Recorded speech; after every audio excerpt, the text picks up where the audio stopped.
बीनपुर में उपस्थित सभी मेरे बड़े बुजुर्ग, मामा, नाना, भाई, आप सभी को नमस्कार, अस्सलाम वालेकुम।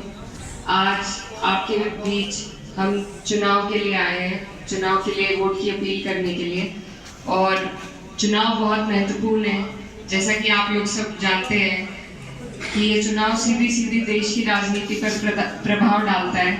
और 10 साल से हम ऐसी सरकार को देख रहे हैं जिसकी कार्यशैली, जिनकी अभी बात चल रही थी, हमने भी कई उधर धरने दिए, जो हमारे तरफ जो मील है उन पर कई धरने दिए, और ना तो आज तक पुराना भुगतान हुआ है, ना कुछ बढ़ोतरी हुई किसान की आय में, ना ही एमएसपी का दावा आज भी अधूरा है। तो ये जो सरकार है ये इतने बड़े बड़े काम करती है, इन्होंने सारे पैसे जितने भी इनके पास सब कुछ बेच कर आए, सब उद्योगपतियों के हवाले कर दिए। एक हाथ से देते हैं और दूसरे हाथ से इलेक्टोरल बॉन्ड के जरिए उन्हीं से ले लेते हैं। तो अगर ये चाहते, आपके हमारे लिए लाभकारी योजनाएं बना सकते थे, किसानों की आय में वृद्धि कर सकते थे, लेकिन इनकी मंशा ही नहीं है। खासकर किसानों के लिए धरने पर हर बार हमें बैठना पड़ता है अपने ही पेमेंट के लिए। इन्होंने एक वादा ये भी करा था कि ब्याज देंगे अगर पेमेंट लेट हुई तो, ना तो ब्याज का आज तक कुछ हुआ है। तो अपने ही पेमेंट के लिए जब आपको सरकार के खिलाफ बैठना पड़ता है, ये बहुत ही दुख और शर्म की बात है। लेकिन सरकार को समझ में नहीं आती, क्योंकि आम जनता के लिए सरकार ना करना चाहती है और ना कुछ सोचती है। तो आप लोग सब जागरूक हैं, यहाँ ज्यादातर सब किसान वर्ग के ही लोग हैं, इसलिए ऐसी सरकार जहाँ हमारी सुनवाई नहीं है, हमारी परेशानियों की कोई पहचान नहीं है, वहीं पर हम उन्हें 2 मौके देकर देख चुके हैं। अब वक्त है कि हम लोग कहीं और मौका देकर देखें, नहीं तो इनमें जो इनका घमंड है वो बढ़ता चला जाएगा। और जो आपके यहाँ से मौजूदा सांसद जी हैं, वो उनकी ये विधानसभा भी लगती है, पड़ोस भी लगता है। हमें लगा सिर्फ हमारी तरफ ही नहीं आ जा रहे थे, लेकिन यहाँ भी आके यही शिकायतों का पता लगा। और वो ऐसी ताकत के सांसद हैं, ऐसी ताकत यहाँ और किसी सांसद को कभी नहीं मिली, कि उनकी 2 जगह सरकारें थी, केंद्र में भी उनकी सरकार और राज्य में भी उनकी सरकार, और दोनों सरकारों के वो सांसद थे। अगर वो चाहते तो वो आपके लिए बहुत कुछ कर सकते थे, हमारे क्षेत्र के विकास के लिए बहुत कुछ कर सकते थे।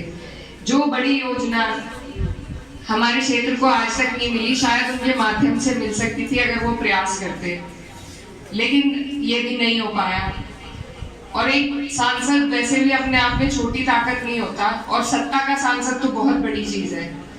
तो उनका कार्यकाल भी आपके बीच है, आप उनके पड़ोस के ही लोग हैं। मैं बस यही कहना चाहती हूँ कि पिछली बार आप लोगों ने शायद बिना मांगे उन्हें वोट दिए, और तभी आज हमारे साथ ये हाल है। तो सबसे पहले तो यही मेरी विनती है आप सबसे कि किसी भी व्यक्ति को अपना वोट बिना मांगे ना दें। जिस आदमी को इतनी भी कदर नहीं है कि वो आपके बीच आए, आपके वोट की कदर ही ना हो जहां, वहां वोट देने से कोई फायदा नहीं, फिर परेशानियां ही होती हैं। तो आपके वोट की कदर जहां हो वहां अपना वोट दें, जहां उसका सदुपयोग हो सके वहां अपना वोट दें। और मैं इस क्षेत्र की बेटी हूँ, भांजी भी हूँ, और मेरे पिताजी का भी यहाँ पर पुराना जुड़ाव रहा है। मेरी माता जी यहाँ से सांसद रही हैं। तो मैं बस यही कहना चाहती हूँ कि हम, अगर आप मौका देंगे तो मैं भी आपके लिए, जिस तरीके से मेरे पिताजी ने लोगों की सेवा करी, उनके पद चिन्हों पर चलकर मैं भी आप लोगों की सेवा करना चाहती हूँ, अगर आप लोग मौका दे तो। और इसीलिए आज आपके बीच में आपका आशीर्वाद प्राप्त करने के लिए आई हूँ। आप लोग सब वाकिफ भी होंगे, हमारे जो मेरे पिताजी है, हमारा घर है जो, वहां पर कोई भेदभाव कभी नहीं रहा, जाति, बिरादरी, धर्म का कोई भेदभाव नहीं रहा। और कोई भी जनप्रतिनिधि होता है, मेरे पिताजी हमेशा कहते थे कि किसी जनप्रतिनिधि की ना तो कोई धर्म होता, ना कोई जाति होती है, सारी जातियां उन्हें अपने बनानी पड़ती हैं और सारे धर्म उन्हें अपने बनाने पड़ते हैं। तो यही सीख लेकर आज हम चल रहे हैं, और आपसे यही उम्मीद करती हूँ कि इस बार आप अपनी बेटी को भी मौका देकर देखेंगे, और जितना प्यार और मान सम्मान आज आप यहाँ मुझे दे रहे हैं, इसका मैं कभी नहीं भूल पाऊंगी, और आपके विश्वास को कभी नहीं टूटने दूंगी। आपकी लड़ाई यहाँ हो,